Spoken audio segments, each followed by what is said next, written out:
Hello, dear chess lovers. The evolution of Gukesh series continues today. He just became 10 in today's video. We are looking at his games in 2016. The first video looked at these games when he was only 8 years old, folks. And I couldn't find any games of his age of 9 on ChessBase. There was a gap in the year 2015. Perhaps he didn't play many games there. I have no idea what's going on there. So that's the reason why there's a break of 1 year between 8 and 10. And already at the age of 10, he's 2041 ELO right now. He's above 2000 at the age of 10. And this game, I will show you 4 games today, 3 wins and 1 loss, to basically have a feeling of what kind of a player he was at that age. You will gain some information about Gukesh to see his strengths, his opening choices, and also his weaknesses potentially at that age, to see the gradual progress of how he developed his skills that led him to win the Candidates tournament in this year. A very interesting game to watch this year between Ding and Gukesh. I'm very excited about that. This first game, folks, Gukesh with the black pieces, he outplayed the white player in his queen endgame. It's equal material, so how come black can win this position? And this is quite interesting to me. In this endgame, we're going to see Gukesh's skills of handling the queen endgames and also how he patiently improves by keep asking questions to the white player by massaging the position until white cracked. So let's look at this game, folks, briefly. Queen c5 forces queen c1, hitting those targets, and then comes h5 to defend the pawn, of course. Queen b2, b6, Gukesh takes his time. Of course, black is slightly better because of a better pawn structure, but why should that be enough to win, right? It's a queen endgame, it's full of tricks. It won't be that easy for black to win this position, but see how Gukesh handled this endgame very patiently already at this age of 10. Queen d5 hints at mate in one threat, thus forces the king to go back to the king side. Queen c4, small improvement, you might say, right? Massaging. Queen b4, should we trade the queens or not? You tell me. No queen trade, because if you take the queen this way or this way, folks, of course this way, and it's an equal endgame. If you take this way, then you allow a5, and no one can stop the a pawn anymore. It's always good to blunder check your moves. So after queen b4, no queen trade, Gukesh kept the queens on the board. Queen d4, it seems like white queen is improved, and then comes Gukesh's next stage. He first chased the queen away from that important square, and then comes king f8. You will see what's the plan behind this king move. He simply wants to get his king, folks, to the queen side, to somewhere safe on the queen side, where he'll be eyeing, first of all, defending the weaknesses, but also eyeing at the right time to improve further and hit those targets even on the pure pawn endgame. So here we see the stage that Gukesh is patiently improving his king. You see, the king has reached all the way from g8 to b7. Very secure on the square, defending the weakness on b6, but getting ready, as I said, potential endgames too. Queen e4, king a7, very secure spot. Everything is well defended. And now comes our threats, which forces white to defend passively. Queen c6, eyeing this pawn, and also hinting at potential improvement with king b7. That's what I mean by patient play, by asking small questions to white, right? And we'll see how he goes wrong. Already king b7 is a very nice move because he doesn't give any checks to white, you see? And that king is even having chances to improve further. That's what I mean. He places queen to a beautiful, perfect spot, very active, but also taking any checks from the white queen, which at first sight looks like a very active piece, right? Very centralized active piece on d4, but no progress. You see, Gukesh made a very small but significant improvement from the first position. Queen f1, queen d5. Because of the mate in one threat of queen d1, he's sort of asking a queen trade, right? That's also what I mean. He's hinting, he's asking those massaging, basically. That's what I mean by massaging, those little questions that he keeps asking white. Queen f6 check is the only move, yeah? Because if you take the queen, then that's a point of the king improvement, right? That's basically game over. King b3, taking the pawn, and black will win. So after queen d5, Queen f6 is forced, but then comes queen at d6, because the problem is this queen has to keep an eye on this d1 square, otherwise it's mate on the board. So this basically forces queen f3 check. But then comes the move king c5, and Gukesh further improved his king. It's a very secure piece on c5, by the way. No one can attack the king. After queen e3 comes king c4. Very typical pattern. The king is a very strong piece, as Steinitz has said, and this king is also eyeing this b3 square to keep attacking those targets on the queen side. So compared to the first position, look at the significance. Black is now better. If you ask Stockfish, minus 1.1, right? From 0.000, Gukesh achieved minus 1.1 in this position, but also practically it's very difficult to play for white.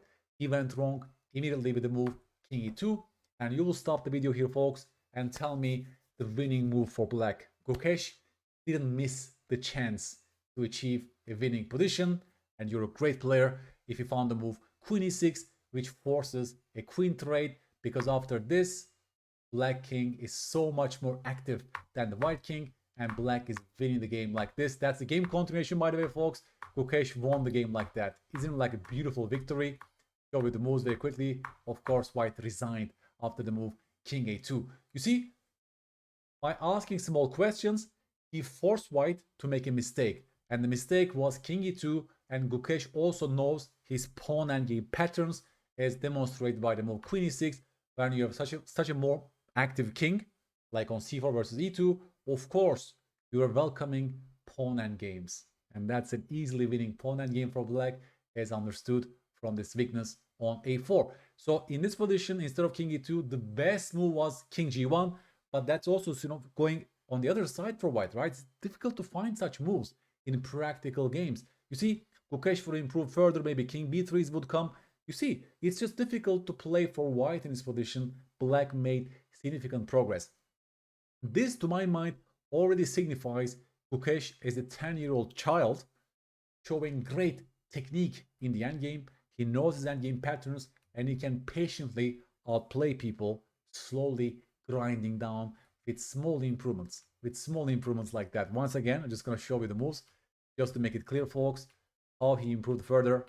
If you ask Engine, Engine says white can defend with best play, but as you know, right, as humans, it's difficult to find those engine lines, and you see human progress. Humanly speaking, black is making progress, right? You see, the queen and king, beautifully placed, asking all the questions, and white goes wrong. Asking one more question, please go to a pure endgame, right? You see, if you know your endgame patterns, then you can also offer the right piece traits. That's why I made a course about this on Chessable, the art of exchanging pieces, right? This exchange is beautiful for black because of a much more active king, and you can use exchange as a weapon to further improve your pieces, as Gukesh has shown in this game. One more Gukesh game from the same tournament. He was only 10 years old, folks. Okay, he was playing with the black pieces. Interesting, he's a Scandinavian player at the age of 10. He plays the Scandinavian defense, center counter, and also he plays the Portuguese gambit. He doesn't take back on d5. He plays this Portuguese line with bishop g4 to follow, right? He likes his sharp and dynamical middle games that arise in those structure, folks. So that's a very interesting game by Gukesh. He develops his pieces rapidly. That's what you do in this setup. Queen d7 gets ready for casting long, and all the pieces will be very active soon. e5, very typical, right? Very typical way to counter in the center because of good pieces, and the knight's also fighting for those central squares. Yes, white is a bishop pair, but black has a time advantage because of rapid development. de, Gukesh welcomes an endgame, as we saw in the first episode, folks, right? The first video. Knight takes e5. Well, if you take a step back, or it may be here, right? Castle, castle. What's going on here? It's equal material. White has the bishop pair. So shouldn't white be just better here in its endgame? Gukesh says no. Gukesh says no, and his basic argument is this juicy d3 outpost for knight, and even for this knight, good central squares like e4 or d5 gives black enough compensation for the lack of bishop pair. You'll see how Gukesh grinds down this endgame Just like in the first game I show you today in this video, folks, watch his endgame skills, also positional skills is so visible. What's the next move for black? Yes, the octopus is created on d3. He's creating an octopus knight on d3, and this knight will paralyze the white's army in this position, right?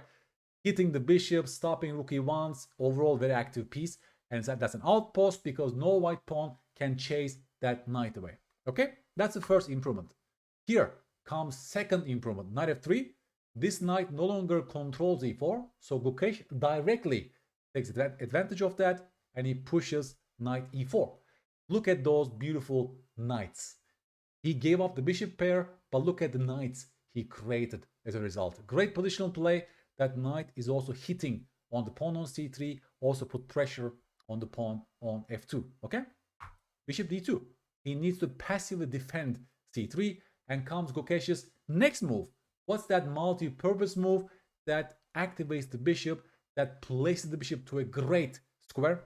Yes, you're a great player if you found the move g5, and his point is very simple. He wants to create a monster from this bishop on f8, right? Just see how he gives tasks to all of his pieces. By the way, by going knight f6, he's also getting ready for this plan, right? Because the knight is basically vacating that diagonal for the bishop. You see, there's a clear plan in mind for black. He knows exactly which piece is going where in his position with the black pieces. But you cannot say the same thing for white. White is sort of coming to a halt. It's not so easy to improve white's position.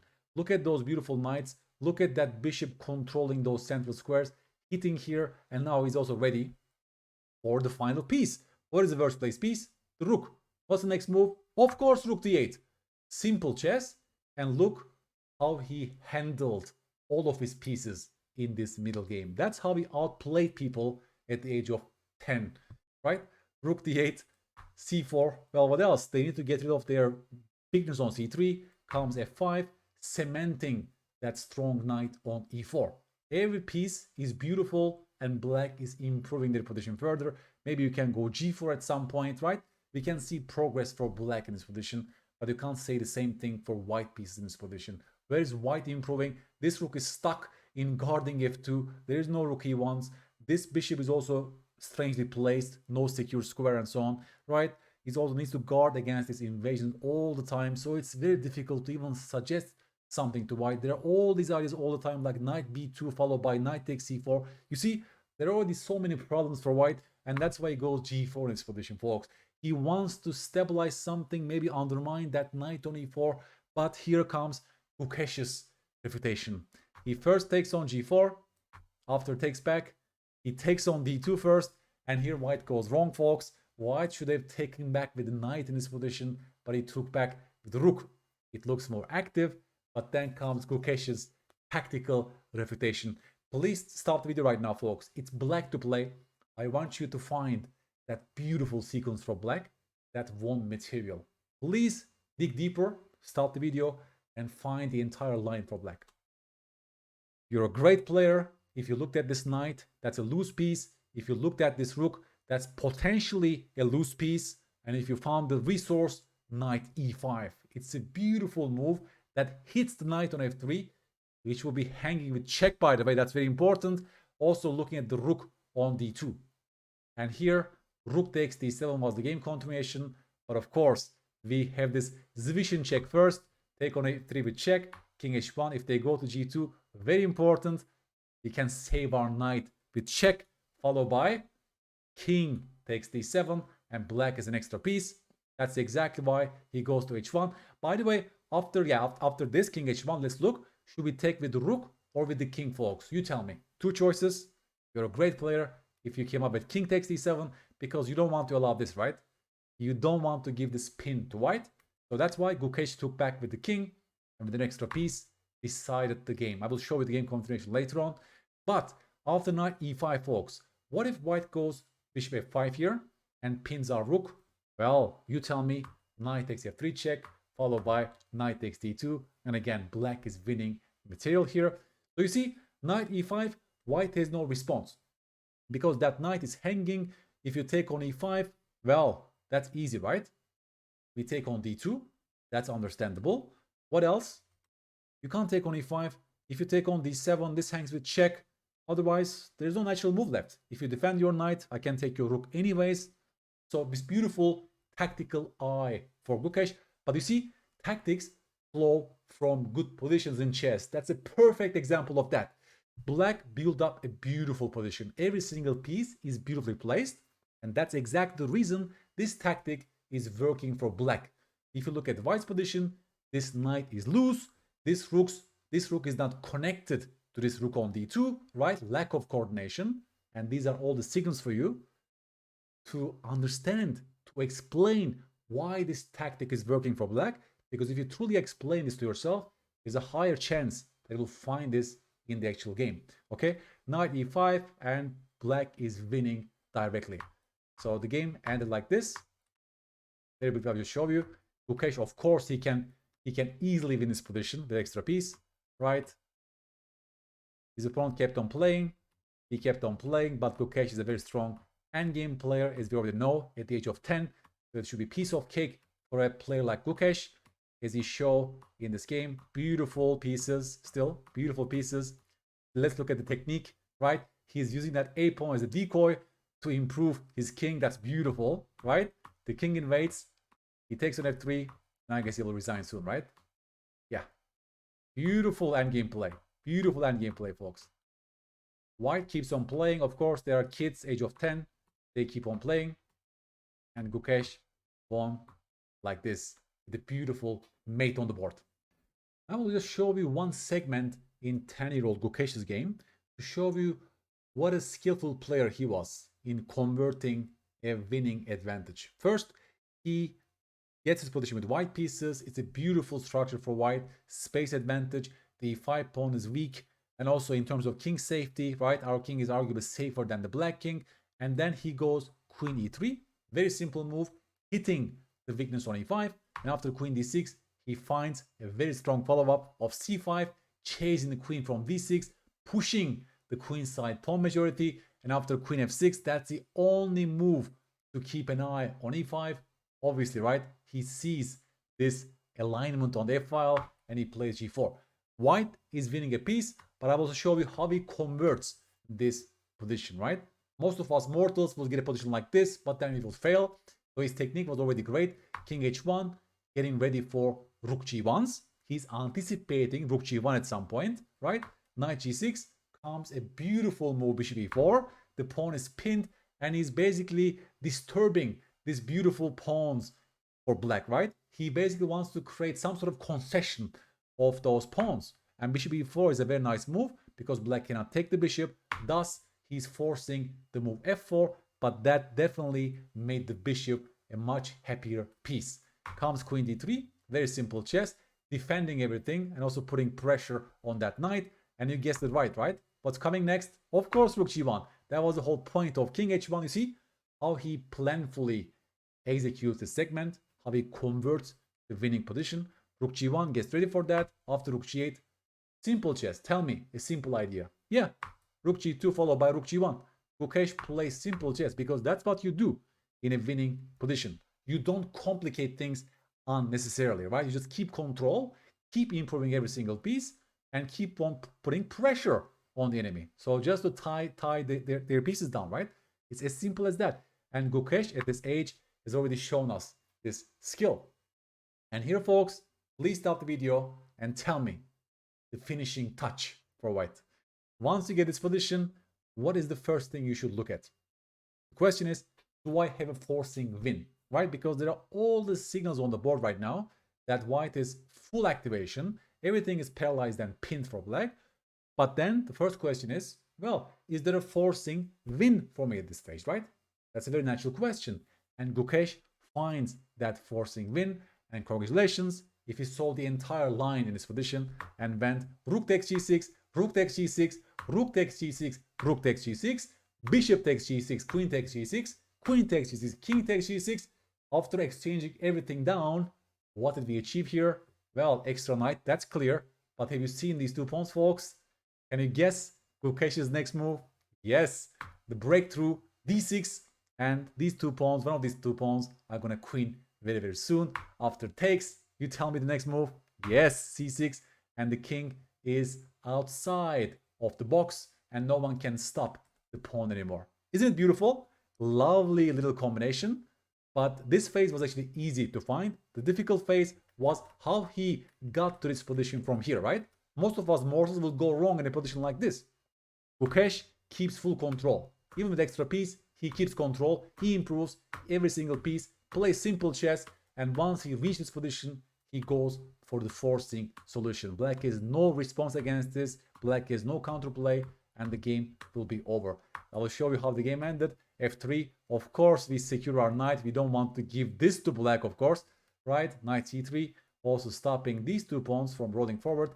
He tries d5 anyways. He takes, and after e4, everything is blockaded. F2, well, king g2, and black player again. He kept on playing. He didn't resign yet. And Gukesh, at the age of 10, he is going for a mating attack. Like this, and the game was over.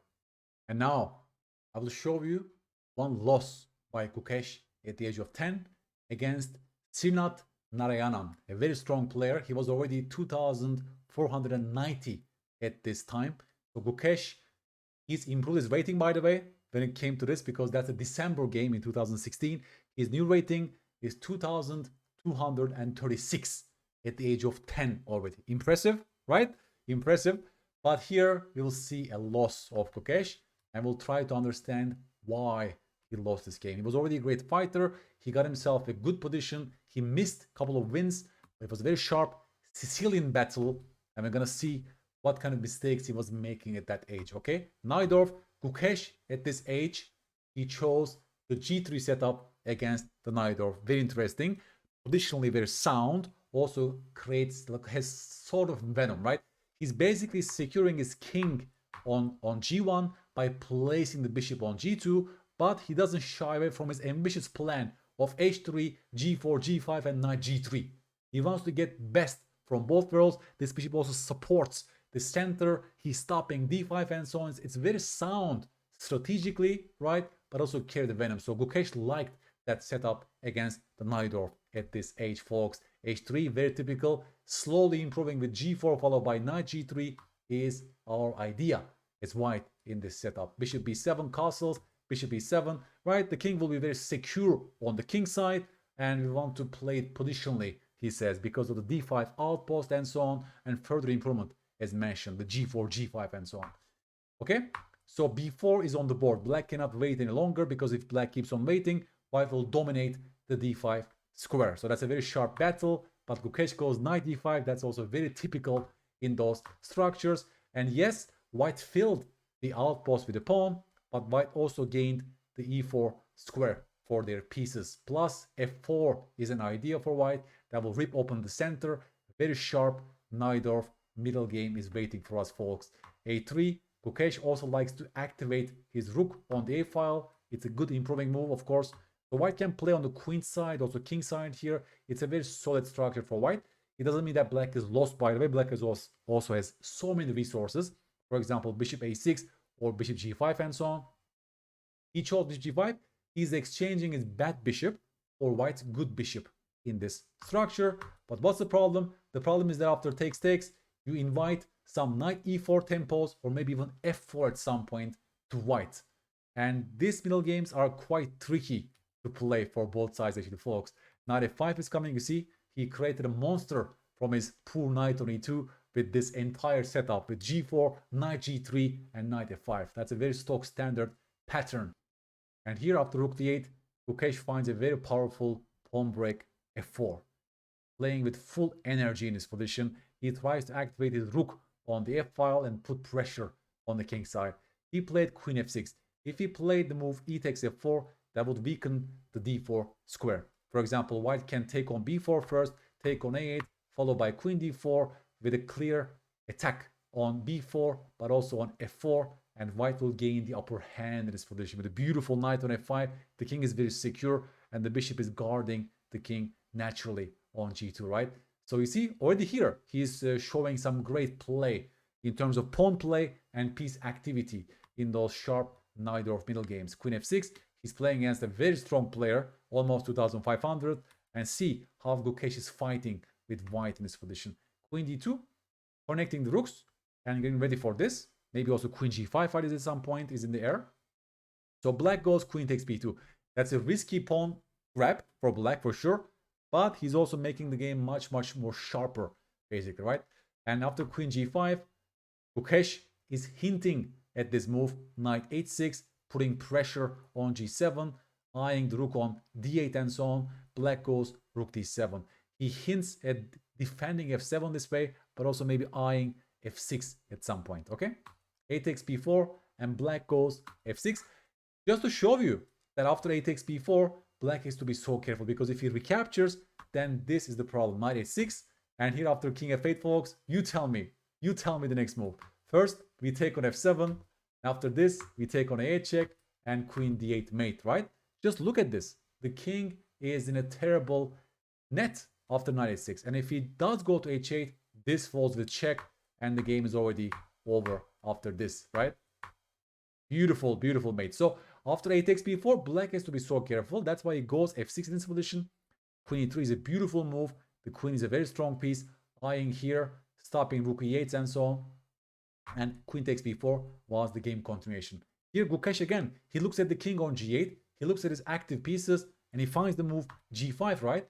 He's putting so much pressure on black. And he was already showing this skill, right? This sharp calculation skills, attacking instincts in the middle games, but also never sort of losing positional solidity, right? He's always playing with a good king. He doesn't take so much risk, but he's definitely finding those great moves that puts maximum pressure against his strong opponents. F takes g5, and here Gukesh goes wrong, folks. He's just taking the pawn back directly, but there was a much better move for white in this position. Maybe you can stop the video and find that resource. You're a great player if you found the move rook b1, activating the bad rook first, putting pressure on the queen, because the queen has no natural squares to go to. If she goes to c4, then you see the problem, right? Take on b7 and take on d6, and the entire thing is collapsing. The entire thing is collapsing for black. For example, c3, queen takes c5, and white is winning. After rook b1, if she goes to a4, then the problem is this. Knight takes d6, undermining that knight on c5, followed by queen takes c5. And again, if you take a stock, beautiful position for white. So active pieces. The queen's amazing. This pawn is becoming pass pawn. Save for king. The game is over, right? So after f takes g5, he misses this little move rook b1, and he blindly recaptures the pawn. And now he allows black to come back into the game with the move bishop a6. Bishop a6 is a good move. After rook f4, queen c3, black is just in time to attack a1, but also guard g7 in this position. It's equal material, but black is a very annoying pass pawn on the a file, so white needs to do something active in this position before black starts rolling the pawn, so to speak, right? King h8, rook b6 was a bad move. Gukesh missed the move rook h4, which would keep the balance. Rook h4, you tell me the idea, folks. If black makes the random move like a4, you tell me white's next move. You're a great player if you found the move queen g6 and there is no defense for black right now. Just look at our pieces on the king side, folks. Beautiful attacking pieces. And if you have to play h6, then good luck defending this position after knight h6, because after queen e3 checking h1, the entire thing is collapsing. If you take, then you have to sacrifice the queen. And of course, the game is completely over. White is winning. So you see, Gukesh has missed this idea of rook h4 followed by queen g6, which will be much more devastating for black in this position, or at least keep white in the game. It will force the move queen f6, and you allow this endgame. And white definitely is fine in this position. It's endgame with good piece activity, okay? But he goes wrong. He goes rook b6, which looks active at first sight. Yes, right? You're putting pressure here and here, but black is just enough resources, for example, here to survive. So in the actual game, black played the move queen e5. And I will show you very quickly, folks. I will go to the key moment where Gukesh missed his chance. Queen g3 wasn't good because he allowed the move rook f7, and this knight is pinned, and this rook is indirectly attacked. So again, Gukesh slipped with the move queen g3. His calculation wasn't perfect in this game as well. So that's one thing maybe to keep in mind. At the age of 10, he was lacking accuracy in some key moments of the game like this. This rook f7 was a big slip, but black didn't see it. He plays rook g8, a passive move, and we reach one of those critical moments. Of course, this pawn is running, so white has to create something, and Gukesh fights beautifully in his segment. He plays 96. This knight is the key piece for black, and he's just exchanging off that piece, and the resulting position, this bishop is attacked, and he's also activating his bishop. That's a beautiful attacking move, sort of. That's a beautiful fighting move for white, right? So this finding of knight e4 here and knight e6 is a great resourcefulness. We will come back to it later on. He's a great fighter, Gukesh. He ended up in bad positions so many times, and he managed to turn things around. He's a great, great fighter, folks. More on that later on in this series, by the way. Takes, queen a1 check, king h2, bishop c8 because the bishop is hanging, and now comes rook b8. And you see, Gukesh is putting pressure on black's position with the move rook f8. Yes, white gave up 2 pawns, but look at white's piece activity. That's enough compensation for white if white is careful. King h1 was the game continuation, folks, and black goes g6.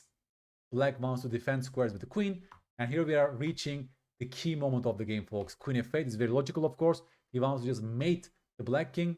Queen a1, king h2. Black can always go for a draw, of course, but black wants to play for more with king, queen g7. Black is 2 extra pawns. Of course, that's natural that black wants to play for more. And here, please stop the video, folks. It's white to play. Let me put it this way. Do you go bishop d5 or queen f1 in this position? You have 2 choices. Please choose the right move. Please compare both of these candidates and choose the one that is the only way for white to survive in this position and keep on fighting.